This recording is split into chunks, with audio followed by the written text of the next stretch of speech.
Well, it's been a long road for these two teams, more than a dozen games played out over the last 72 hours, but for both of them, it comes down to just one. The game ahead of us, Game 3 of the lower bracket finals here in our China qualifier for TI4, going to be CIS matching up against Dreamtime once again.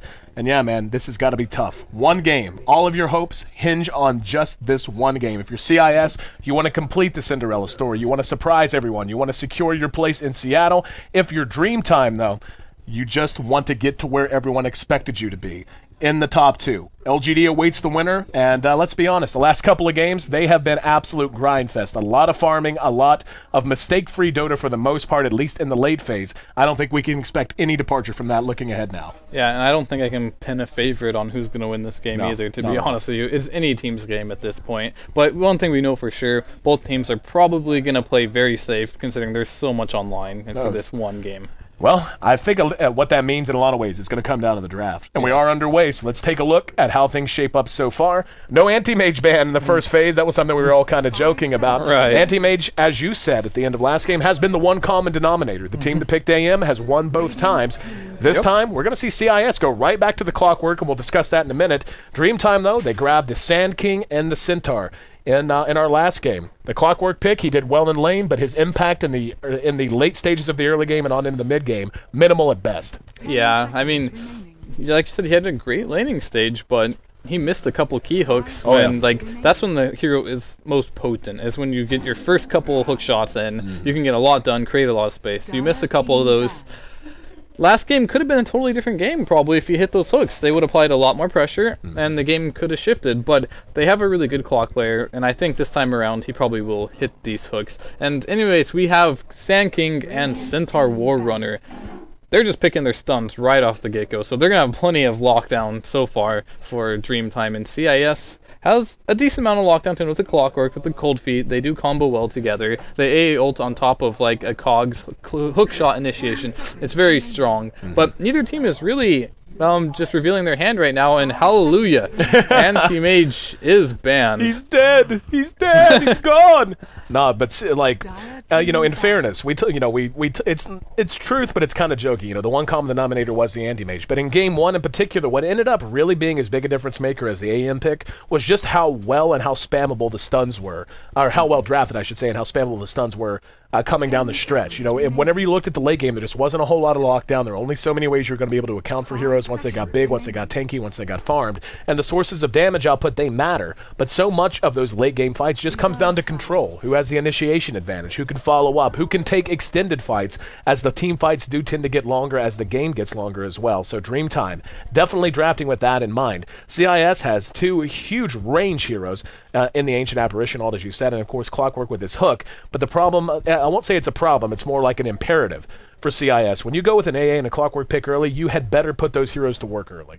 Yeah, and more importantly for me, for AA, it's just like making sure he has time and a space to get his level 6. Like, I've seen so many games so far where AA had such a late level 6, and if you don't get quick 6 on that hero, he falls off really quick. He's free food, he doesn't have a reliable stun, his other spells are mediocre at best, so finding space for Ancient Apparition is going to be very important for them. But we're moving through the banning phase, and Naga's going to be removed. I called before this game, this is going to be a PL game. Yep, you said PL. We'll see if that actually happens. It does get through the banning phase. Both teams do like pick PL, so it is a possibility. I think for CIS, they have a better lineup drafted around it for getting that PL, but Dreamtime, they could pick it up as well, but I just don't see the synergy between like a Sand King and a PL so much, especially through the laning phase. It will be really hard if they do aggressive on CIS. Well, for the three heroes that stand out as possible picks for Black on CIS right now are, of course, the PL, as you mentioned. Morphling is still available if they want to go in that direction, and Slark. Right. Those are the heroes that we've seen him play the most, along with the anti-mage, all throughout the qualifier. Just going to come down to how they want to approach this and what goals they want to set for themselves in the early to mid game phase. Based on the Ancient Apparition and Clockwork pick, do you think the PL would be the best pick here out of those three, or do you think maybe one would go better? It'll be a little hard to lane it if you do the PL with the Ancient Apparition. It's not the strongest laning composition, but if they pair it with a Coddle or something like that, it couldn't be too bad. But I think Slark is looking really good here for them. if you were to choose out of those 3 heroes. And for DT, Air is usually who you're looking out to find what hero is he going to play. Brewmaster stands out the most. That one is banned. He usually falls back on either a Puck, as he played last game, so I wouldn't be surprised to see that. Bingo! You called it, man. Yeah. Just not on the team we expected it to be on. Yeah, well, either team. I think I called it for either team, to be fair. Yeah. But it made more sense for Black to be playing that. And this is exactly what Dreamtide did last game. Okay, Black wants to play this hero. Let's just take it first kind of approach. Because they are quite capable of playing that hero as well. I know they will most likely pick the Coddle as well. Last time they ran this, they did run a Coddle with it, which is very strong. But going back to my point, as Air's hero is probably going to be a Puck this game. They might pick it up next. Outside of the Puck, he does play Razor, and I know I'm missing one. Night Stalker's the other one. All those could fare really well with this lineup. I don't think the Razor is really good here, but out of the other 3 heroes, he does have a possibility of picking those up. And for CIS, I'm pretty sure they're stumped right now. Right. They don't know what to do. Dreamtime did the exact same thing last time. They banned 2 of the hard carries, and then picked the one that was remaining. Securing the late game. Yeah, well, the thing is, when you talk about a Morphling, you talk about a Slark, whatever, it doesn't match up super well with the Phantom Lancer late game. Not many heroes do. One that does, and I'm just going to put this out there and get your thoughts on it, because it's a hero that you're kind of known for, a Sven pick. How about something like that? With built-in cleave, he's a hero who can buff his damage very, very quickly. You could take the fight to Phantom Lancer if you're able to get a decent start, get up some survivability items, say an early BKB or something like that. Or do you think CIS is going to be a little too stuck in their own ways and just stick with what they've been running the most recently?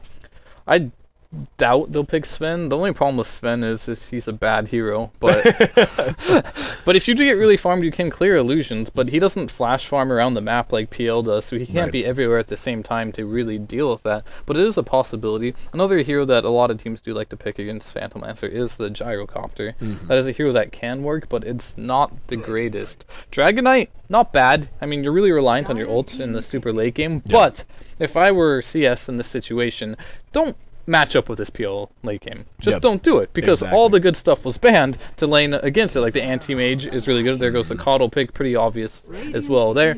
And the Naga was banned too. Try your best to win this within the 20-30 minute mark. Try to win this game early. Dragonite's a great way to do that. Another great way to do that is maybe a Pugna could be a good pick for them too. Dragonite Pugna. Just run those 2 heroes, push early. I don't want to see them just try to fight this PL super late game, because I'm not seeing too many heroes that come to mind that are really good against it. Gyrocopter, like you said, will be a little chancy. Outside of something crazy, again, like the Sven, that's just something that in theory can work. It's just a question of what you're able to do with it in the meantime. I actually would really like a Pugna pick here. For the reasons you just said. I mean, Pugna does really well against the Sand King for obvious reasons. Basically takes Epi Blink out of the equation as soon as he begins to channel. He's on the Blink Dagger's on cooldown, so he can't come in. Will do well against spammable heroes, and they're going to go with an Earthshaker pick now, so one would think we're still awaiting to see the hero that'll be drafted for Black. 1 ban out on both sides still remaining. But Dreamtime, their lineup has the power to snowball hard if they do manage to get ahead. Whenever you're talking about heroes like Sand King, Centaur, immense amount of lockdown, tons of push and counter push coming out of the Keeper of the Light. If you're CIS, what's the game plan as of right now anyway, based on just the 4 you see ahead? I mean, I'm not sure what they want to pick last. This Earthshaker pick, like, one thing that did change, I think it was a couple patches ago, is Earthshaker's Echo Slam. The way it works now is like it does full damage to illusions and multiply. So if there are a bunch of illusions down, Earthshaker's ult can do tons of damage. So that's something to look out for that could win team fights, but most likely the Phantom Lancer will just play keep away and just split push the map. But looking at that Earthshaker pick, it looks like a setup of sorts for an aggressive tri-lane, unless they just really want to rely on... One thing's for sure, they want to fight mid-game. That's for sure, because that long-range initiation with Earthshaker, Dragonite, Clockwork, AA, and they're actually going to go with that Razor, which is really good against Dragonite, but I don't see how it complements their lineup very well, because once you get to the stage where PL's just farming all game long and you're just running around as 4 heroes, Razor doesn't have much pick-off potential like a Puck would or something like that, and obviously it was banned, but he had other heroes like Night Stalker that could create space, but it looks like they just want to go full-on just dominate their lanes. As for CIS, I'm not sure what their plan is, to be honest with you. I don't know what they want to accomplish here. With the Dragonite, it makes a lot of sense they want to push early, but with the Earthshaker pick and the AA combination, I'm not sure what they have planned for those 2 heroes. Only about 30 seconds left, so CIS running out of time to talk it over. One approach I guess they could take to the Razor is just kind of make him your walking aura, you know what I mean? You put items like Vlad, you put items like an Assault Cuirass or whatever else, Shivas, etc. on him. And just mech, make him, yeah, mech, exactly. And just let everyone else focus on other things. And then just keep him in the fight, allow him to static link up. Okay, so nothing too creative. They're going to go with the Morphling. How you feel about the Morphling last pick? I think the approach they took isn't too terrible because you do have the Dragonite and the Morphling on top of it.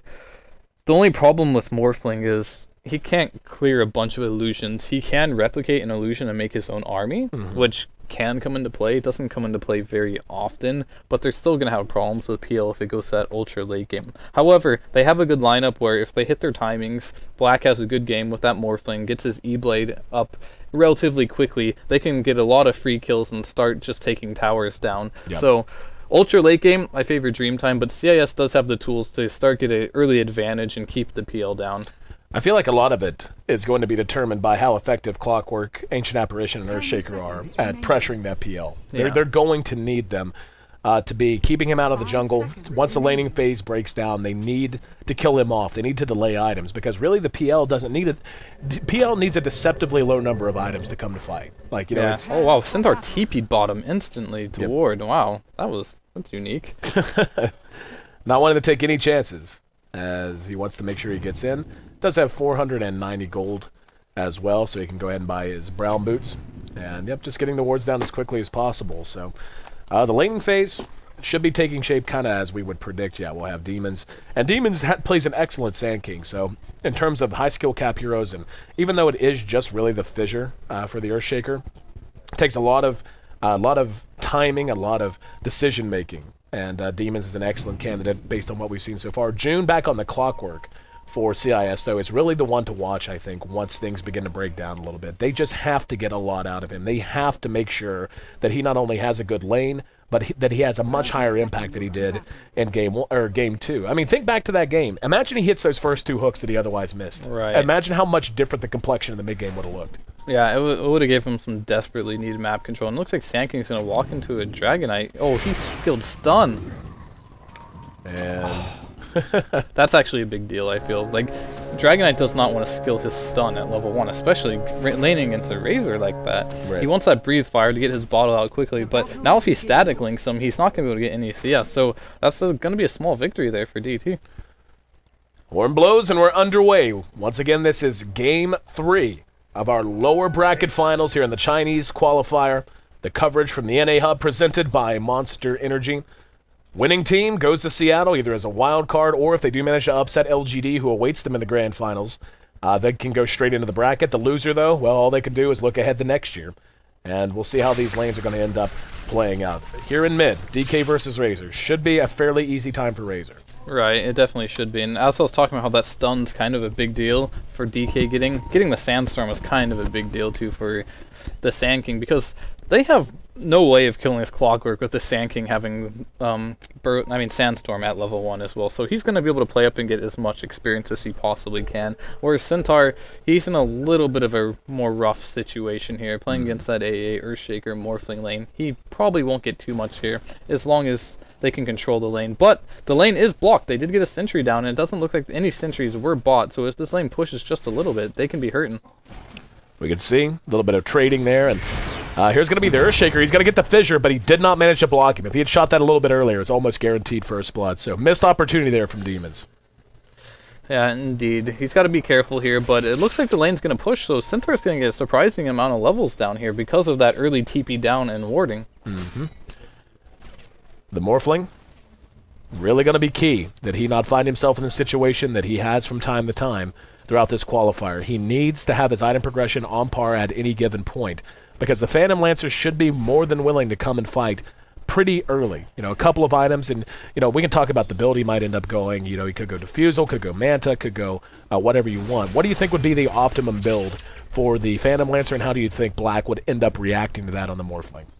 I mean, for the most part, I think most PL players at this stage, I mean, Most of them go for the Vlads first and just farm the jungle, but every player is different. A Diffusal Blade is pretty much a must against Morphling as well, as you can burn a lot of his mana. But probably just the Vlads into the Yasha or Manta style, then pick up the Diffusal Blade is most likely. And how do you think, what do you think would be the proper approach from Black? Just typical Morphling stuff? Yeah, or maybe there's nothing cute you can do with Morph against a PL, really. Just do what you normally would build and just hope to get the picks.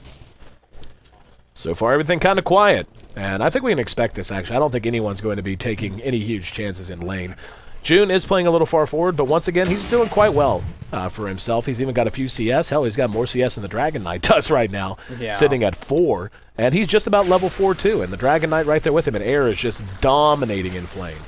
Yeah, this is such a one-sided matchup, but the only problem with it is, like, what is Razor going to bring as a hero to the team? I mean, he can keep the Dragon Knight down, and maybe that's what they're going for. Keep that DK down so PL does not have problems. We do not lose a lot of towers early game. So they're putting a lot of emphasis on shutting this Dragon Knight down, which isn't a bad call. So if they can shut him down and still get farm on their PL, maybe this Razor can pay off. I'm not the biggest fan of Razor because he has like that Viper effect. I mean, if you don't get a lot done with him, he falls off. And I'm not exactly sure what they're going to accomplish with to get the mech early to press their advantage. So maybe they have a unique way of playing this. We'll see. Failed smoke gank out of CIS. Looked like they were eyeing mid lane momentarily, then they ducked over to try and gank out the Centaur instead. He pulls back to safety, and will be alive even and he did get a fair amount of experience there as well. But yeah, it's funny you bring that up. You know, Razor kind of like Viper. Hell, they even build the same most of the time. Go something like Mech, Phase. Yep, in the Ags, exactly. And that's kind of what I was thinking with like kind of an aura carrier. Just let him be that guy who gets a little bit of farm priority, and everything he gets just goes to making the rest of the team better. Then allow him to leech onto one hero and suck damage late. Yeah, and it's good against Dragon Knight as well, as we're talking about. When you have Razor, have a counter. It's really, really good against Dragon Knight in teamfights. Just put the damage on him and just stick on him the whole time once you get a BKB or something like that. So it does make sense. The one thing I was worried about is the initiation, but they do have the Centaur and the Sand King, so they do have initiation too. So I guess I don't hate Razor too much this game. Yeah, I mean, he's certainly doing his job here, running out the DK there up at top. June gets down his cogs. Not enough mana on the PL to throw a Spirit Lance again. Here comes Air up to try and help things out. He's got a haste rune. June has to run, and he has to run quickly. They're going to get him. First blood. And one more auto attack. No, he actually salved between auto attacks. Gets the cogs down, and he's going to be able to make it away. And now Razor cut off. Looked like a sure thing, but the excellent use of the salve buys him a little bit of time. Let's see if he can make it away. Razor, yeah, he's going to run out of steam.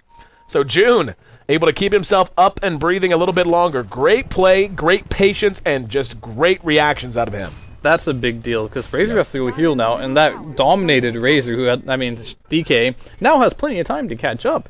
So he's going to have his bottle up, level 5, almost level 6, and he's out-leveling the Razor now. So the point of picking Razor is to dominate your lane, and now essentially he is kind of losing his lane, because he's going to take a lot of damage on this tower now that DK had that much space to recover. 5 minutes in, no first bloods on the board, and things beginning to get a little interesting across the map as a whole. And there you go, Razor back into lane now. 38 CS leads the way from Morphling, 32 for the Phantom Lancer up on the top lane, so not as if he's in bad shape at all. Do you feel like this has gone as well as it could have for CIS? Yeah, I think they got more than what they could ask for from this mid lane in particular. The other two lanes, Clockwork was able to get a lot, so he's sitting at level 4. Well, Centaur is as well, so I think it's a very even game right now. So the best they could ask for was having a good start on DK, getting his level 6. So they might be able to get a pick in mid too. We are level 6 on DK. They might be hanging around just for that moment. Shaker at level 2 right now, hanging on. He has wards though, so he shouldn't get caught. Yep. One would think anyway. Yeah. Yeah, he's going to play back. And it looks like they're going to go ahead and rotate back down. And what this has accomplished, though, is freeing up the lane for Centaur. He's been left alone for a long time. We're going to see Air got stunned, but leeching a ton of damage once again. But this Centaur is going to be sitting very pretty in terms of levels. And it's actually going to be a Midas Morphling. All right. Well, I don't hate that too much. It's all right. If you're going to farm a ton against, they're going to take it late game. And knowing CIS, like, they just love to play late game. And what's going to be a better item than getting up that early Midas into the Lincoln Sphere, then going for that E-Blade and just getting ridiculously farmed. So I don't disagree with this. We see Sand King has gone to work in the jungle. hit his level 3. He's actually up to almost level 5 now. It is almost ridiculous how quickly a Sand King can jungle now once he gets 2 points in the Sandstorm. He's going to have a Blink Dagger so fast. Yeah, after the stack, he's going to be very close to it, actually, which is going to be desperately needed as well, because having that Razor mid means you need someone to initiate for you, and you have a PL. Obviously, he's not going to help you initiate either, and your support Coddle won't as well. And Centaur, he's not going to have a blink anytime soon because he's running that off lane against a very tough tri lane. So if they get this blink up early on DT, I think they're in a really good spot. June hit with the Mana Leak, gets out of range of the Illuminate though, and yeah, he's going to be level 6 before long. And what seems to be the word of the day is going to be initiation. Both teams getting things up and running good in that department. The Clockwork, again, just short of level 6. Sand King with a Blink Dagger on the way soon. And Centaur is actually not necessarily close to the Blink, but he has found some decent levels. So he is getting into fighting shape. He'll be level 6 before long and just finishes Tranquil Boots, too. Yeah, but he's extremely poor. Like, it's almost 8 minutes in, and he has, what, 19 gold on him? That Blink Dagger is so far away from him. Yep. But Sand King can make up for that by farming out the jungle here. He does have it relatively soon. DK's not doing too bad mid, considering the matchup as well. He is losing the lane, but not by that much. So it looks like it's just going to be a very passive laning phase. I don't expect either team to get the kill unless someone's way out of position until, like, I don't know, the 12-15 minute mark, most likely. Bit of a curious pickup on the Phantom Lancer. He's picked up a Vanguard of all items. Yeah, that's... Don't like it, to be honest with you. I'm waiting for you to explain it to me because I'm not sure. I mean, it just makes it so he doesn't die. That's about it. Yep. I guess just planning... I guess it's almost like equivalent, I don't know, like I was going to say equivalent to the Midas, but that's the case just buy a Midas. You know, like, he just doesn't want to die to clock in the first couple hooks. Yeah. Like, if he went for a Midas, he'd be food, but seeing that he has a Vanguard, he's ungankable now, so playing it safe. Very, very safe. There's a Blink Dagger done for Sand King, and we'll see how quickly he wants to put it to work in July. Has rotated into mid now, trying to make up that deficit we were talking about. Very, very poor and very, very far from having a mobility item of his own. Inflame is going to be quite happy to see this, as he's actually bounced back admirably. He's almost tied with Razor and CS now. So what should have been an absolute dominance of lane in mid by the Razor instead ends up being a break-even, if not an outright loss. Yeah, that rotation to top really, really hurt him as far as the laning phase goes. He, like, didn't get the kill, wasted a lot of time, and had to go heal. So that was so much wasted time. And Sand King is going to smoke up to the top lane, but there's no one here for him to kill. So they might try to pressure this tower and look for a kill, but this is probably very obvious, seeing that the Sand King and Centaur are both missing right now. And Clock not going anywhere near that top lane. He's heading into mid or maybe down the bottom. At most, maybe we'll see an attempted trade. Looks like they will have a little bit more push power up at top, though. So they show themselves, and now they know what's up. They're far away from the Tier 1 bottom. So they need to get moving quickly if they want to try and do anything about that. They have Glyph if they want to use it. And June getting into position. He's all by himself, though. Has to stay very, very careful. Yeah, it's going to take some damage here. And do they have TPs? It looks like they do have TPs, but they just want to go for a trade, it looks like. Yep. So Clock, not able to do much. And like you said, they've got Super in position, though. This is just one of the strengths of a Keeper of the Light. He's just going to be able to spam the lane so well. At top, tower continuing to be banged down. He's going to go ahead and use the hook, though. Here come the TPs immediately. He got stunned before he could get the cogs down. And because of that, July has a chance to get away. Here comes Inflame. We'll be able to catch him. Double damager and secures the kill.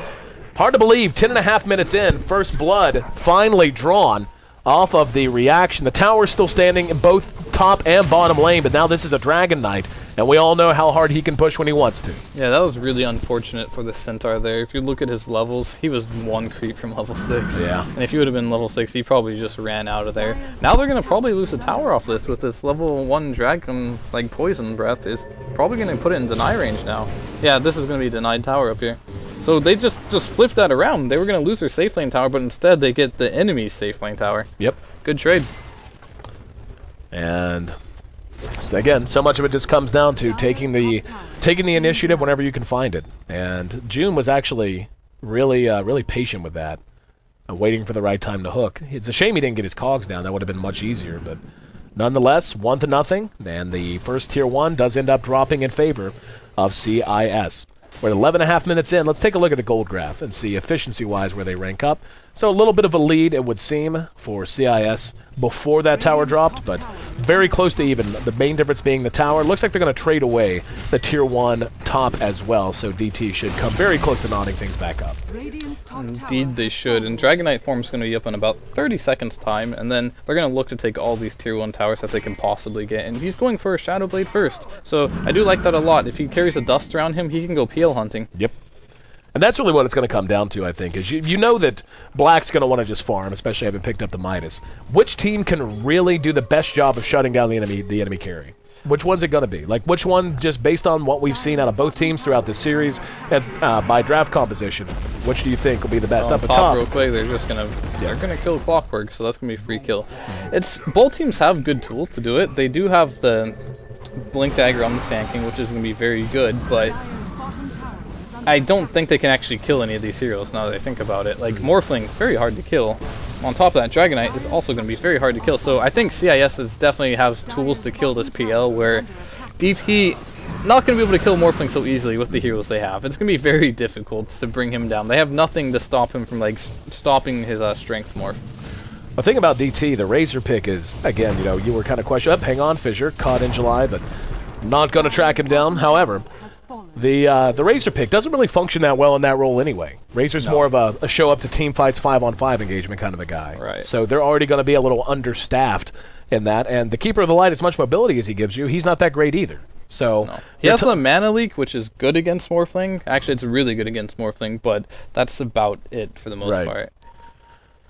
Well, the tower does end up dropping at bottom, as we watched, but CIS, they got Black out front, but yeah, Black right now is got to be feeling pretty confident at where he is at the moment.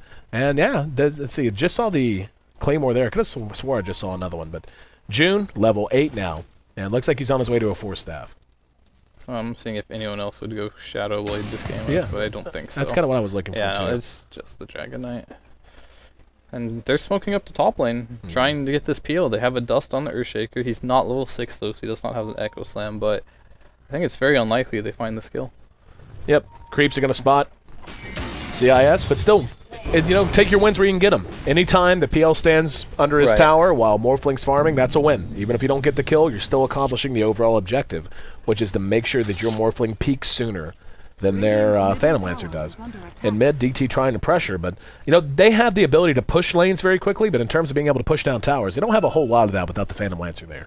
Yeah, even Phantom Lancer, he doesn't really push towers until he gets a lot of items, and he starts split pushing them down, especially going this Vanguard guild. But it looks like he's going for a Radiance. This is going to be a Vanguard Radiance build. Very unusual and very curious, considering he is playing against a Morphling who can take that and use it to his own advantage. Exactly. I was thinking the same thing. Like, you just...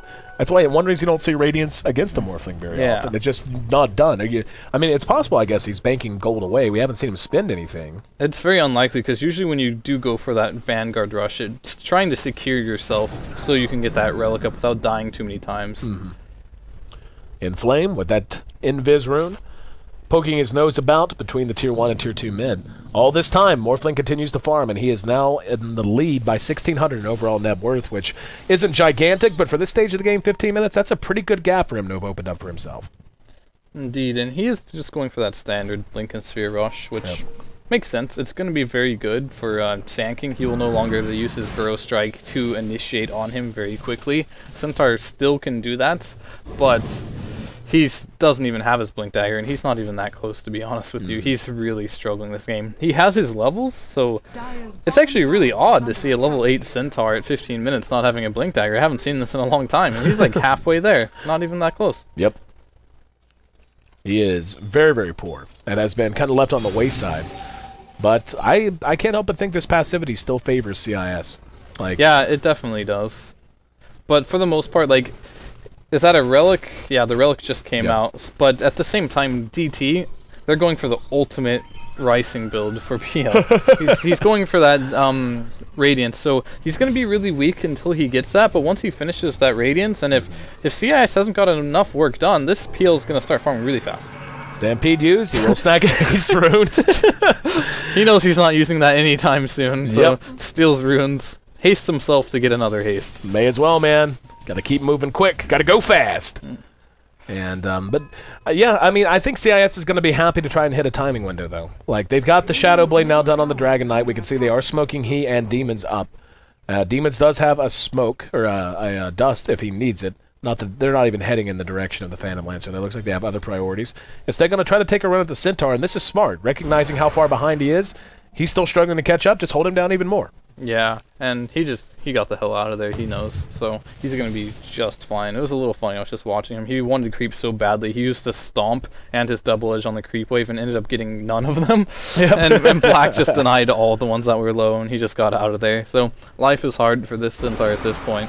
Life's good for Black, as we just saw pop up on the screen. You want to talk about somebody who's got a bit of farm? How about Black sitting at 110 CS? In excess of 110 CS at 17 minutes. His farm at this stage of the game is so big, it has smaller farms orbiting it. It's pretty ridiculous, yeah. But the one thing I'm still worried about is, like, since XDD did go for this build, at some point he will outfarm Black once he gets this Radiance up. Yep. That's the only worry for me, because he sacrificed a lot of his early farm, which a lot of people will just go for, you know, that early Yasha and just go for, like, farming really quickly through the mid-early game, but he's, like, committing to the mid-late game farm going this Radiance build, and his farm is going to be faster than you can get it with any other build by going like this. Yep. So he's getting up there, and at this point, CIS need to either find picks, since it is only one-on-one, or they need to take more towers. I feel like that needs to be their objectives right now, considering PL did go for this greedy build. Well, it's kind of ingenious when you think about it. Everyone knows CIS loves to play late, so you play late in such a way that you can't really let them just sit back and play late. Like, they have to make things happen at a time in the game when they're certainly capable, but for the most part, they didn't even really... it's just not part of who they are for the most part. And you're forcing them to do that. And, you know, but at the same time, you're basically pigeonholing yourself, too. You're going, okay, there's nothing we can do about this certain phase of the game whenever CIS should feel strong. We just have to survive. And, yeah, I mean, it's not all in because, I mean, a Radiance Phantom Lancer is always going to have a chance to come back, as will a Morphling. It's just really nice play, nice drafting, and nice team approach on both sides. And CIS, though, has to be feeling a little bit under the gun. I agree with you. I think this is their time to go ahead and start clearing these towers, start taking away that map control. Here we go. They're going to engage, and they catch Inflame. There's the Fissure to follow. Inflame still up for the moment. AA Ultimate does connect, but the Sand King will be hooked from the low ground. If they can get a kill here, no. Alive through the mech, but not for long, as the Cold Feet did proc. They do manage to bring him down. He actually, besides the static link, the Clockwork doesn't make a ton of sense. They're still holding this tower up. Just one more auto attack will bring it down again. And wow, waveform in from Black as he replicates out immediately afterwards. So they get the Sand King and the Tier 1. Big win for them there. But in the meantime, the Phantom Lancer has completed his Radiance. So, wow, Razor actually got the deny on that. Check that. He did.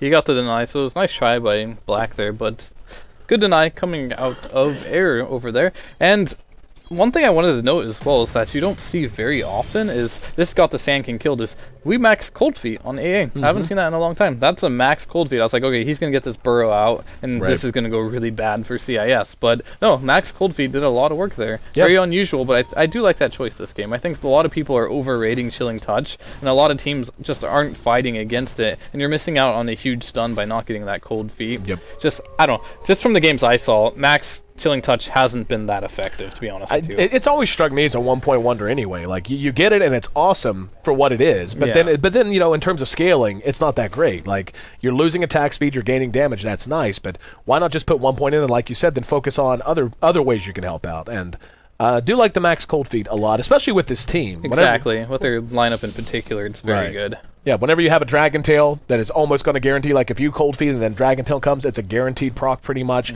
Same thing with Clockwork, if you know, so on. So, but yeah, good build out of the Ancient Apparition. We're at 2-1. Very quiet game for the most part. 3 kills in 21 minutes, and would not shock anyone, I don't think, to see this game go another 60 minutes on top. And here's what we're going to see a lot on top lane. This is Black's PL.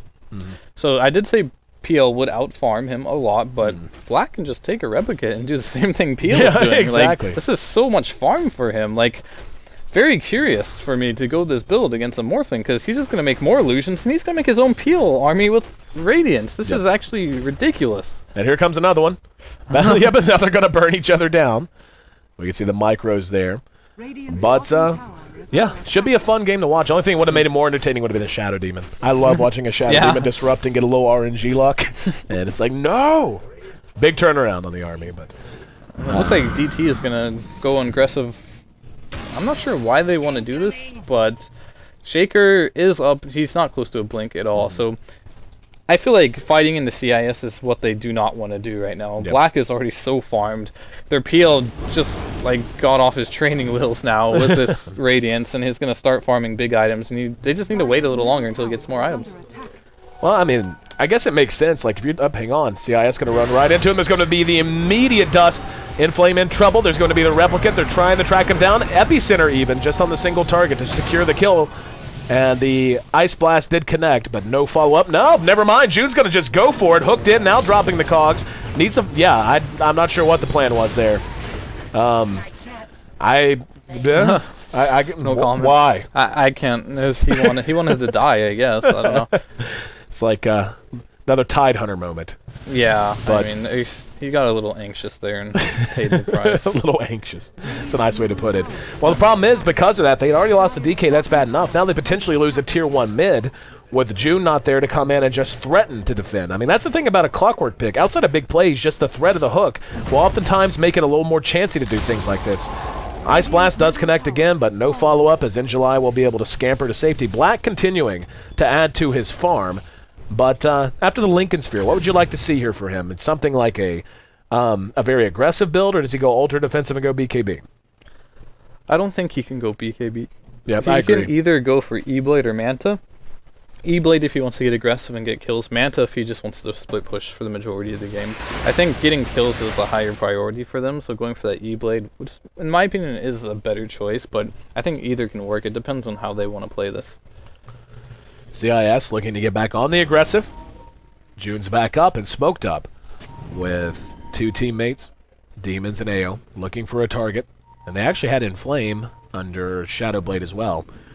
Got to give credit to DT. It's not as if CIS hasn't been trying. DT's just giving them next to no openings. Yeah, every time you see him Shadowblade in, they're just ready with a Dust or with the Sentry Wards, and he's not getting much out of his Shadowblade. That's kind of the weakness of the item, but it looks like they may go down air here. Yep, good fissure, followed up with the Dragon Tail. Ice Blast is there to secure the kill, tried to mech afterwards. Not very effective, and Sand King has to make a run for it. Let's see if June... Yeah, he's actually going to shoot it blind and caught him. And the Sand King in trouble, and will be cleaned up as well. That's a double kill for Black. And could not ask for a better hero to get those on. In the meantime, we're going to see DT counter-pushing the Tier 2 top, while CIS looks to clear out the Tier 2 bottom. And now they're just going to go ahead and rush on up. So they got to make up their mind. Do they come home now or just depend on the glyph? They need to come back now. Coddle does not have his ult either, so that Blinding Light's not available. I think this Tier 3 tower is done. Yeah, I think so too. They have no... Yeah, they're just now getting their feet set to maybe engage. Now there's going to be a stomp. Shadowblade was there. Fissure caught him out, the Tier 3. More than enough of a prize after taking down the Razor and the Sand King. And this is what we knew CIS needed to have. Like, they're not necessarily doing the most excellent job ever of shutting down the Phantom Lancer, but they're clearing the map enough. And that Tier 2 up at top, by the way, should be denied shortly as well. Yeah, it's very close to... They didn't even finish that off. I thought for sure they might just finish, and it just had a couple more hits, but and it looks like Glyph wasn't available either, so that will be denied pretty soon, and PL does pick up his Diffusal Blade. Yep. But it's got to be a little worrisome losing your Tier 3 like that. I think this has happened twice in a row now to DT. They just lose a Tier 3 for basically no reason. Just slow reactions, literally basically. No reason. Like, they don't expect CIS to push at that moment, but Dragon Form was up. Morphling can also make a replicate of the Dragonite as well, coming in the late game that does splash, so that's another tool. Just Replicate's so good this game, to be honest with you. Like, most games it's like, okay, I can use it to split push, but the fact that they can just use it to make copies of heroes like PL with a Radiance or a Dragonite coming in the late game when it gets that splash is going to be significant. Oh yeah, we've already seen it, as you said, play a big role. E-Blade is done, and now Black's going to have the chance to just bring down these supports, and actually that's kind of a big deal in and of itself.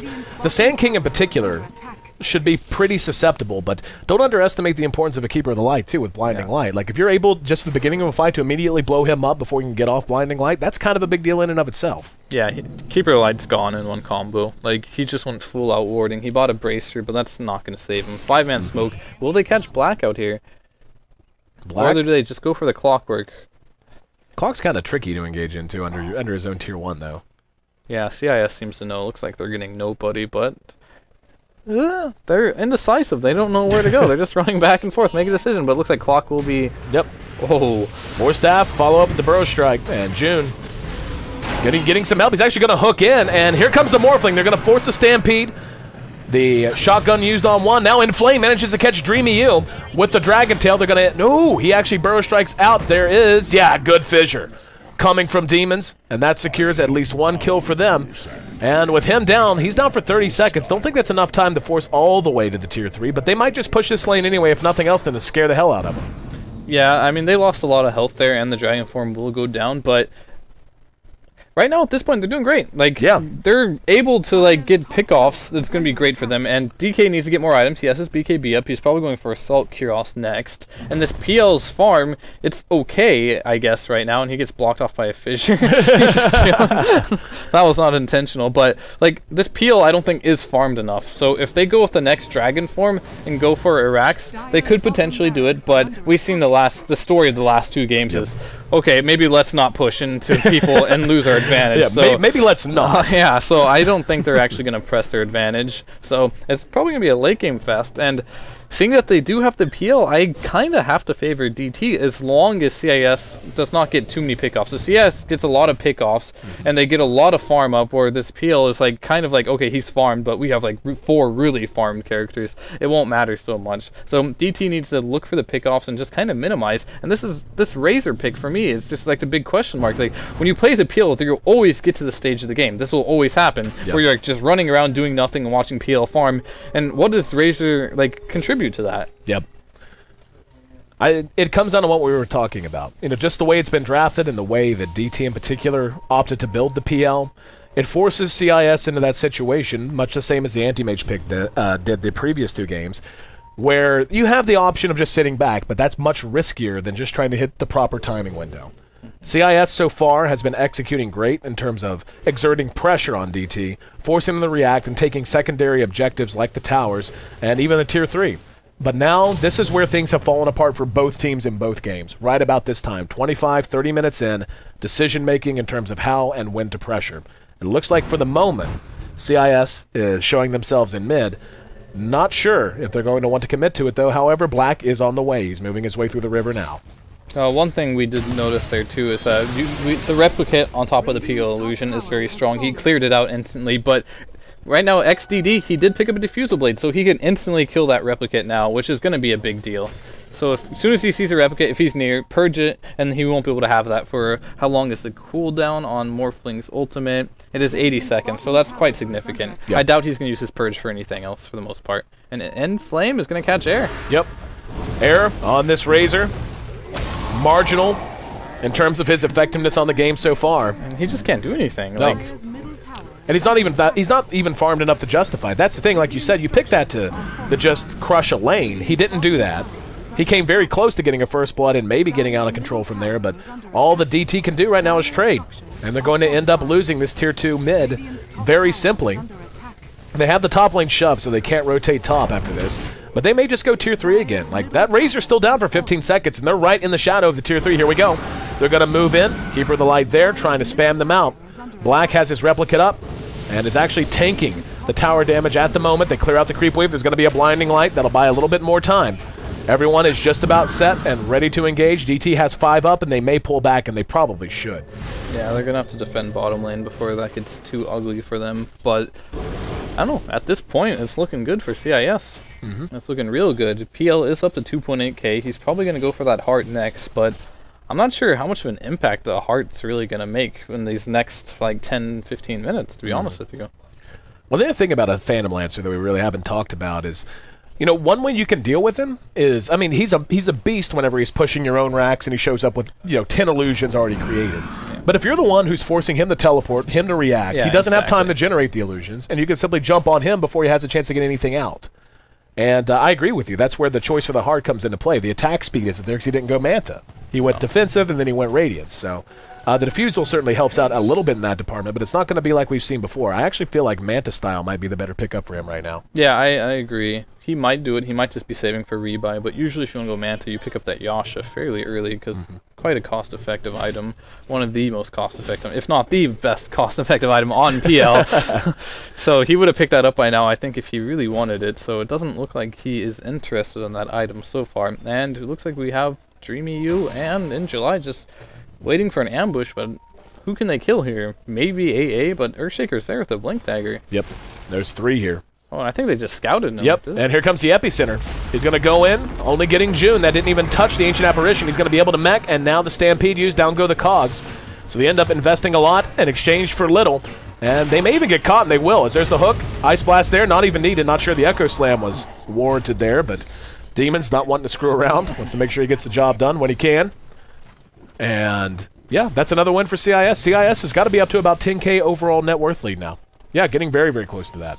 Yeah, this game is going really well, and I'm going to keep going back to, like, the Razor pick for me. It's like, I don't really understand its purpose this game. I guess it was to shut down the DK, and he did go for that first blood chase, so maybe they wanted to shut it down, the DK, but then he went for the gank, and he ended up getting a lot of space anyway, so I guess it was really unfortunate, but when you do pick a Razor like that, you're kind of forced into, like, just winning your lane, and if you do go for a risky gank like that, it has its consequences, as you can see. Like, this Razor does have a BKB, but at what point is he going to be really effective this game? Right. Well, it comes down to what we were talking about, too. Like, DT has great team fight for the most part, but CIS, I mean, whenever you have a Phantom Lancer and a Morphling that are split off, CIS is not really giving them the opportunity for Razor to have that much value. Like, you're not going to gank a Morphling with a Razor. You're just not going to. He contributes nothing to that situation. And CIS, they're the ones on the aggressive. So basically, DT's sitting back trying to stay grouped as packs, but every time they split up at all, there's a pick. And we see the Roche pit down to half now. Yeah, becoming the new focus. Morphling's actually picked up a Yasha and now a Morbid Mask. Yeah, I think he just picked up the Morbid Mask just to solo Roche, to be honest with you, but it was sniffed out by the PL Illusion. So he will have that. The Morbid Mask, not the greatest game for Life Leech, because you can't actually Life Leech off illusions, so it won't help you in that regard, but I think it was just to do Roche, to be honest with you, and I think he was just going to sell it after that and pick up the Aegis. So it was an investment, and it didn't pay off. Big smoke from DT as they move into the Radiant side jungle. Clockwork finishes his Blade Mail in the meantime, and it looks like, yeah, we see it pinged. They're pinging the Tier 3 mid, and they may even know this is happening, just the hell with it. We can push faster than they can, and that seems to be the approach. And again, this is the strength. Oh, wow, no, they're going to double back to Roshan. This could be a big fight, as they're going to be heading down that way as well. Double Damage Rune is sitting right off to the side if they want to grab it. And they went ahead and spit a Dust as well, and we're actually going to see DT grab that. Now there's going to be a hook up that's going to catch out in July. Here comes the Ice Blast in, going to catch a couple. Aired there with the BKB, but he actually is static linked well this time. There's the Epicenter. June kept alive, at least for the moment. Fight very spread out at the moment as both teams wanting to play very cautiously. The Centaur the only one down, but they do track June down using the Plasma Field from the Razor at the end. Black, though, more importantly, is the one still standing, and DT, worse for wear, can't really engage, having spent so many of their big cooldowns. They're going to come back around. Phantom Lancer with that DD maybe could be an influence. Black is quite big, though. There's going to be a Fissure that actually blocks him out. Good stun comes out of Dreamy U, but what are they going to do? He just dies for free, and now Black going one-on-one with Roshan. It's going to be picked up by Morphling. Morphling should be morphing strength now. There's going to be another Ice Blast that's going to catch both. XDD is going to drop for sure, and now the Razor next on the list. Let's see if they can catch him. Demon should have a blink up in just a moment, letting the Dragon Knight ahead first, and there's the Fissure. Actually, lockdown in flame doesn't matter. Can hit him with the Dragon Tail over the Fissure. Big wipe, big win, and CIS with every bit of momentum and a fresh Aegis in their inventory. Yeah, like, the CIS, they're looking to take this game right now. They have the Aegis still. The Mantis should be flying out as well. And PL, he just died. Like, he's getting close to that heart, but this Morphling is so farmed. This Dragonite is level 16, and he almost has his Assault Cuirass now. And every teamfight that DT tries taking, it's just ending, it's not working out for them. It's really not. And at this point, it may be too little too late to fight into them with all these items coming out. I'll tell you, CIS has just been abusing up. Hang on. Stampede's actually going to be used. He does make it back to safety. They have been abusing what we were talking about we suspected would be a bit of a factor, which is the fact, you know, whenever Phantom Lancer gets his guns forward and he just marches, then he's a beast because he shows up with a million illusions, you can't kill him. But he's having to react so much to CIS that by the time he gets there, it's like, okay, all my initiators go, and now I'm going to run in and beat on you a little bit to hopefully get some damage done. And we're just not seeing it play out that way. I mean, he's doing a little damage, but at the same time, every fight, Black is stealing an illusion, and they get a free Radiance. Exactly. In the fight. There's a free Radiance for CIS in every single team fight, which I don't know. Like, he's going to do it again. Oh, he's just going to kill that one. I thought he was going to steal it. And it's up to XDD. He just has to use all his purges on him. Last one, he didn't purge it fast enough, and just the damage isn't there for DT right now. It's just not there. There's going to be another smoke from CIS. They've got mid, top, and bottom all pushed in fairly well. And I'm actually surprised they're not willing to just try and take a fight at this point. This is a situation where you do have to account for the Phantom Lancer a bit differently because he's not facing that same engagement disadvantage. He is going to be in a defensive position this time, but still, naked racks at bottom. This could end up being it. We're actually just going to see Inflame engage straight into the Centaur. Pops his own BKB. He has been hit with the static link, having a lot of damage leached out of him by air. Now the Stampede, they're going to counter-initiate. There comes Demons coming in to try and make happen what he can, or Dreamy U. And he's going to channel the Epicenter and look to just walk forward. Black still has that Aegis morphing strength and now ends up losing it. So it's 2 down in exchange for nil. Black's going to be coming back up. Should have the shotgun ready. Yeah, he does if he wants to. But the Linkage is popped, and now good Echo Slam. Caught a couple, and Air ends up dropping behind it. So CIS losing the Dragon Knight in exchange for the Razor. XDD, though, has no mana and can't do anything. There's going to be a hook from June. Cogs go down. Blade Mail's deployed, and XDD dies again. Does he have buyback? He does. Just spin it. Black, in the meantime, pecking away at the racks. Here comes Dreamy U, trying to scare him off with another Burrow Strike. Looks like this fight will be unjoined now. So even though they don't get the racks, CIS once again does a pretty decent job. Gotta say though, the Dragon Knight was a little brave in that fight. A little brave. That if they could have won that fight, which they technically did, I guess, in that manner, it's looking bad for DT because the way Dragon Knight initiated there was really bad by him. Like his team wasn't near him. Like he just walked up and engaged into 4. And then Razor literally sucked like 200 plus damage out of him that fight. Yep. And they just burned down the Dragon Knight instantly. And Morph had to burn his Aegis as well. So they can't be doing that again. Basically, stay with your team, group up, and I think they can easily just take this game away. And the one thing I wanted to mention as well is, like, CIS is so farmed right now. Unbelievably farmed. Even this, AA has an Ags and a Force Staff right now. Yep. Unbelievable. Force Staff, Blink Dagger on Earthshaker. So those are supports. Clockwork as well. He has all the items he would ever want. It's just they're so farmed right now. If they just stick together, I think they get a Rax there. So I think they learned from that mistake. It's like, okay, guys, don't do that again. Just stay with the group and then let's fight it out. Because even if Razor does manage to grab Static Link on top of that Dragon Knight, if Morphling's near, he's just going to kill him before he can get too much out of it. Love our stats department. At current levels of agility, Black's full shotgun combo will deal just under 1,500 damage. Ouch. And that's after reductions. Afterwards. That's not unmitigated. Yeah, that's a lot. That means Razor instantly dies. Yep. Yep. One shot on the Razor. And poor Keeper of the Light. I don't even think. Yeah, exactly. So he dies with enough for, I mean, PL's a little different because his base magic resist with his ultimate brings it up to 40%, but yeah, that's the only hero on top of Centaur that won't instantly die. CIS, once again, rattling their saber down bottom lane. Let's see if maybe they can do a little bit better of a job initiating. Inflame once again will lead with the chin. I thought about leading with the chin, thought better of it, probably the right call to make. They're waiting on the creep wave. They do have to account for Phantom Lancer illusions. He's continuing to proc them as often as he can.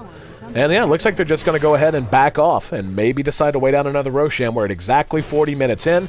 CIS still in control, but turned away wanting from the bottom tier 3. Yeah, as we watched the last 2 games, no team wants to lose their advantage pushing a Rax. Yep. It's been the theme of this series. And Phantom Lancer still does not have his heart. We're at 40 minutes, and his farm is incredibly underwhelming, considering he did go that Radiance build. He had to rebuy a bunch. So the good pressure from CIS has kept his PL down, and that's exactly what they needed to do. Another 700 gold to have the heart. How big of an item do you think that'll be? Not very big. Exactly. That's kind of what I was thinking, too. But he needs that plus... He needs 6 slots at this point to start competing, and then he'll be a big deal. He needs like that Manta, and on top of that a Butterfly, then he'll be quite strong. But that's a long time from now. That's a tough row to hoe. But even if he gets the Manta, I think that might be sufficient on top of the heart. I think his damage might just be on par at that point, depending on what Dragonite picks up in the meantime. And he's only at 1400 gold. Dragonite's a really good hero. If he gets that Daedalus up with the Dragon form, level 3, he can just clear those illusions very quickly. So I like the approach they did with this draft, not choosing a single core Morphling to deal with the PL, because I think that would have been a losing formula. But putting the Dragonite with it was a good call. Well, we've seen the play that we really expected and that CIS had to have out of their supports. Their supports have been done a great job of pressuring the map where they can. June has played so much better on the Clockwork this time around. His hooks have been where they needed to be. His decision-making's been good. And, yeah, this is basically it's CIS's game to win or to lose at this point. And DT just trying to weather the storm as best they possibly can. Heart is done on Phantom Lancer, but if CIS ends up getting themselves an Aegis and barring another, I'm going to walk into 4 heroes and die immediately after losing all my damage initiation from Dragon Knight, barring that, I think they should be in a pretty damn good position to close this out in the next 5 to 10 minutes. Yeah, this next team fight is going to determine a lot throughout this game. It's going to either be if they win the game on this next push, or it's going to be a long, delayed game, as we saw before, if you lose one team fight at a time like this. And they went for smoke. Doesn't look like they're going to catch anything out. They're just waiting for black to push in bottom. And he's up to 4,000 gold, so his Satanic not too far off. Yep. You like Satanic in this situation? It's okay. Like the last fight, he was getting really low while hitting the Centaur. If he just popped Satanic in that last fight, it would have brought him back up to full HP, and it could have healed him. It's not good against the PL, of course, because you can't leech off of illusions. But when he's hitting things like Centaur or any other hero like Grazer that really get in the front lines and aren't too elusive, he can get a lot of health back and just kind of reset. We're at 10 seconds until Roshan is up again. A fight, and it's I can't imagine the pressure right now, because it's not an exaggeration to say this next fight could determine which team goes to the international and competes for the biggest prize pool in esports history. That's the magnitude of what's taking place in this game. And right now DT just trying to keep those racks up as long as they can. Roche is up now, and it should be spotted soon. There goes a courier, actually. The courier is actually going to fly over top of it. Yep, and now they know, and if they were paying attention, which I'm sure they were. And it looks like he's going to pick up his Satanic at the side shop right now on black. So, talk about almost 6-slotted. All he needs to do is just use his Midas once more, or a few more times, sell it, and then pick up whatever he possibly wants as his last item. And it could be anything, to be honest with you. Scotty's good, Butterfly's good. If he's suspecting, like, Butterfly coming out of PL, it could be MKB, which would be the safe play. So he's got options, and he's definitely got money. Love the long-range artillery there out of June, and did you see that? It was a rocket and an Ice Blast shot at the same time. But they're playing safe and looking to get themselves positioned for the Roshan. Maelstrom pick up now on Inflame. I actually like that a lot. Yeah, it makes so much sense. It gets a Phantom Lancer, dude, that's brilliant. Yeah. I mean, Mjolnir is probably one of my favorite items on Dragonite in general. Like, the splash... I mean, the lightning works with the splash, so even more AoE. And he's generally a really tanky hero, so you can just put it on yourself. When people focus you, it's even more damage. It's one of the best items you can get on DK, in my opinion. Honestly, I can't help but think Mjolnir might be the most popular rising item in this entire patch. It seems like you just see it built so much. Yeah, it's a really, really good item. Like, just the Maelstrom in general helps you farm really quick, gives you good damage. And then just the Mjolnir buff is actually just insane. And we're going to see Black do what Black does, steal illusions, and maybe he'll make his own army. Yeah, working on it anyway. Yeah, a little bit of RNG. It's always so satisfying when you play illusion-based heroes and you steal that and you just make your own army. And if they can actually make their own army on bot lane, they could just push with it, but not very lucky this one. Not getting a single proc. CIS moving into the pit. Roche not going to stand for long. That's a lot of damage output coming from Inflame and Black. And DT's not really in a position to contest this. If they get there quickly, maybe they'll have a chance. We can see the Keeper of the Light is setting up and will shoot an Illuminate, but in the end, that's just... No, it doesn't even reach into the pit. So they're going to be able to bring this down completely uncontested. And it's going to be Dragon Knight who takes the Aegis this time around. I don't know why he didn't just sell his Midas and take that. Dragon Knight's not the greatest Aegis holder, to be honest with you. Yep. As soon as you lose your Dragon form, you're not that powerful of a hero. Yep. So, I don't know. I definitely think it was worth selling the Midas there, but either way, they're still going to be very strong coming into this next push. Yeah, there's that army you were talking about, by the way. Oh, did he make it? Yep. It's just dying now, but getting up there. Still, pushed in and actually forced the Centaur out of lane as he was trying to kill that creep wave off. Oh, he's just doing some backdoor action. Forced the glyph, actually. That's pretty big. Glyph deployed from DT. Phantom Lancer has rejoined with his team at this point. He's got Illusions trying to push out that top lane. And this has the feeling of a game that could become what feels like a stalemate. But, yeah, for the moment, CIS pulls back, and they're going to reset and maybe look to push here in a few minutes.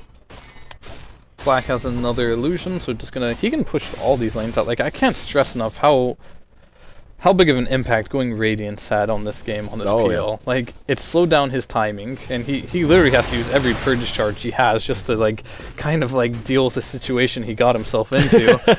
So, like, at this point, like, he can split push so much with these illusions right now, and this peel has felt far less effective because you go the Vanguard build, which means you're not doing anything offensive for a long time. Right. And then you rush for the Radiance, you're still not effective. And then you get the Radiance, and Morph just uses it against you. I mean, it's like been very rough for this PL. Yeah. It's a long road to a dead-end bridge. Yeah. That's kind of how it feels. Necro books are coming out now. We actually see Clock and Shaker both picking up books. And it looks like, yeah, they're playing this as absolutely methodically as they can. It's like, the hell with it. It's time to push racks, and we're going to push with a lot of creeps because we've got extra gold and don't feel like we need anything else on our supports. Yeah, it feels like one of those games where I do want to see pub games, but not a pub game. It's not obviously not a pub game. It's like everyone's like, hold on, let's not push. I'm close to my item. Exactly. Kind of thing. Dude, 1200G. Hold on, noob. It's like, I'm close to my item. I don't want to push yet. Just wait. And then it seems like they're just waiting for each item to come up. And I think the item they're waiting for this time, mostly Mjolnir, and that one is up. And Super's going to get out just fine, just doing some split push of his own. Doesn't look like, and we're going for Necro Book on Earthshaker, huh? I really wanted to see like an Aghanim Scepter as well, but really cool against Illusions of PL because it does full damage. Great answer there from our resident stats man, K-Pop. Mjolnir has risen from the least bought item in the game in 6.79 to a much more reasonable buy percentage here in 32%. So roughly 1/3 of all games in this patch show us a Mjolnir pickup. I actually think it's a great item. Well, the thing is, it fits into anything. Like, team fight item, works there. Push item, works there. Farming item, you can do that too. Right. Defensive item, yes, the shield helps a lot. Yeah, it's definitely one of the better items this patch, I do agree. So, Phantom Lancer, level 2 Diffusal Blade, still has that Yasha hanging out on him. And we'll see if he's ever going to have enough gold to finish it. It is worth mentioning at this point that the Morphling up, hang on, there's going to be a Fissure, actually caught a couple, now they're going to follow it up.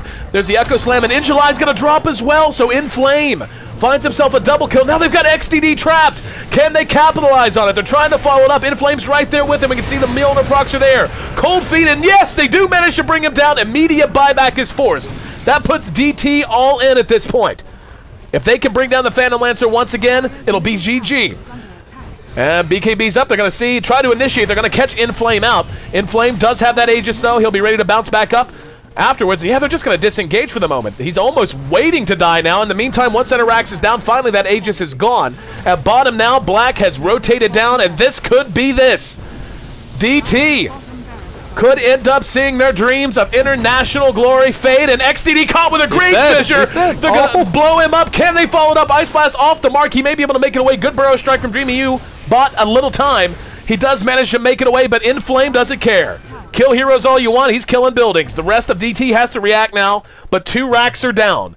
In a game like this, with 2 hard farmers with a Morphling and a Phantom Lancer, being down 2 racks might be too much. Yeah, did they get the Aegis? They got the Aegis there, so that's the one thing, but they can't fight. They literally can't fight. That was a wonderful Force after. I think it was the Sand King got the PL out of that fight there. He was about to get pegged by an AA ult, but that bought them a little more time for one more chance to defend their racks, or else that would have been game there with his buyback being down. Honestly, in all practicality, good chance that's game to begin with. You're missing 2 sets of racks now. Morph just finished his Butterfly. XDD still doesn't have a Manta style. Yeah, I mean, I don't know how. I actually have no idea how they're going to defend this top racks. I mean, all you have to do if you're CIS at this point, walk down top lane, wait for your other 2 lanes to push. Maybe Black puts a Replicate up there and then waits a little bit himself, or he can just grab himself a PL army and push down a lane too. Whatever he wants to do, it won't be too hard for him to push these lanes out and just sit on top lane and siege it until the other lanes push. And if another hero goes to another lane to try and defend, you get a free Rax. Yep. And PL, if all his illusions are in another lane as well, pushing out, he's not very effective in the lane to defend that. So I have no idea what DT can do here to pull this game. They need to find a pick or something of that nature, and they need to do it soon. They can barely get out of their base. Yeah. You get to 51 minutes, Mega Creeps are no joke, dude. They definitely are not, especially for every single one of their heroes except for PL and Sand King are going to have a hard time killing these creeps. Still a lot of Dota to be played, but what a storyline this will be if CIS manages to win. We've all been talking behind the scenes. We all know Black from his days with Mal's, and the idea that he would make it back to the International and do so with a Chinese team when he was told that he would never make it. And now they're going to manage to catch one. It's going to be Demons. BKB's going to be there in flames as they're just chopping wood, though, and we're going to see In July drop. And now the Razor can do nothing but try to flee. There's going to be another good fissure. Actually, that locks Ju now, but he's not going to mind that. He actually got knocked back across the fissure. Behind that, the Epicenter does next to nothing, and DT loses 2 more. Take a look at the buyback status if we can. And yeah, the Morphling has buyback. GG. Yeah, that's it. They call it. So, as I was in the middle of elaborating what a storyline it would be, what a storyline it's going to be, as CIS, with Black at the helm, makes it back to Seattle for the International 4. And they still have one test ahead of them tonight, but the relief has to be immense. One way or the other, they get a chance to play on American soil for the biggest prize pool in esports history. What a showing and what a surprise CIS has been. Yeah, I mean, just a big congrats to Black. I don't think anyone believed that this would happen. Even before in the pregame, like, no, this isn't going to happen. It's going to be a clean 2-0. 2-0, that's what we all said. Yep, and then here they are. He's going to Seattle. In China, you're saying, like, the Chinese players, like, just go home, you know? You're not going to make it here. He's proving everyone wrong. So a big shout-out and congrats to him. I'm not going to lie. There was a time right before he started playing with CIS where he actually reached out to me. He and I were friends going back to when I first started playing Dota. And he was on the cusp, mere days, a week at most away from trying to find his way back west. And he was actually asking me to try to put him in touch with managers and stuff because all he wanted was a team. And he had been told by the royalty of Chinese Dota that he was never going to make it on the Chinese team. And now, look at him. I mean, I got to say, I'm a little choked up about it. I'm proud of him, man. And I'm proud. You know, there's no rooting interest from us, but that doesn't mean I can't be happy to see a buddy, especially seeing him slap high fives and hugs there in the booth. So welcome onto the set once again, Mott and Baseskip. Crazy series. It was what we expected. A lot of farm fest, but CIS pulls it out in the end, man. Yeah, it's pretty hard to beat Black in his own game. I was protect Black. Yeah, I don't know. I was screaming internally a little bit about that Phantom Lancer play. There were points in that game where he just, towards the end, he had no agility whatsoever. He picked up the Yasha really late. His split push play wasn't really that fantastic. Meanwhile, Black, once he got his core items, he was keeping the entire Dire team occupied all by himself, 5v1, and the Phantom Lancer just never got close to a lane of Rax at all. It wasn't really split push Dota, and that's what the hero's designed to do. So, I don't know. I think that's really what it came down to. And for the most part, for me, it mainly came down to very questionable item choice from PL. Yeah. That Radiance was... Well, the Razor pick, too. Yeah, the Razor was... Yeah, those two things. Like, the Razor pick didn't really accomplish very much. No. What influence? Like, there was one fight where he got a static link off on DK, but DK kind of fed that anyway. And he was doing well in his lane, but he left to go gank, had to go heal, failed the gank, and that just, he didn't even own his lane like you're supposed to with a Razor. So the Razor pick didn't work out. When you pick it with PL as well, you need space creators from him. You need someone who can take fights, get pickoffs. Razor can't do that. And PL went for a Radiance against Morphling. Just too many mistakes. That's it. I honestly think that, I don't know about that cattle pickup. I felt like he wasn't doing enough in terms of bringing the cattle or the PL around, and I like the pick with, of course, the PL. It's kind of like tried and true, at least for a long time ago. And then you had somebody like Demons who played an amazing game with all of those fissures. He was so high impact. I don't think he died at the end of that game either. Demons had 0 deaths on that Earthshaker, and he absolutely did work creating space and just winning fights essentially. So I don't know. I question the draft like all of you guys did, obviously, for Dreamtime, and just really well played from CS, and congrats to them for moving on. Final thoughts, gentlemen, in a sentence or two before we get ready to take a break and get all set for the grand finals? Anyone? No thoughts. No thoughts? That's it. I said Congrats. all my thoughts. Yeah, congrats to Black as well. Yep. All right, and guys. Not just Black, CIS as well. Exactly. Not just him. He has 4. Actually, Demons, as a matter of fact. Demons might be the most impressive support player I saw throughout every qualifier. Yeah. Hey, I gave a shout out to him before he was cool. Yep. You're a hipster. You're a Demons hipster. Demons hipster. Always one on. Always one everywhere, man. All right, guys. Thanks again for being a part of the broadcast. The lower bracket finals end with Dreamtime seeing their hopes completely dashed and CIS pulling off what many would have said couldn't be done. earning their way into a top 2 position here at the Chinese qualifier. They'll be playing in Seattle one way or the other, but now the question is, will they be seeded directly into the bracket, or will they have to go and contend with every other second-place finisher from our other qualifiers? They meet LGD in our grand finals coming up next here on the North American Hub, our coverage presented by Monster Energy. Thanks so much. Once again, on behalf of myself, on behalf of Fear, of course, Basecamp and Mott, will be the grand finals of the Chinese qualifier next.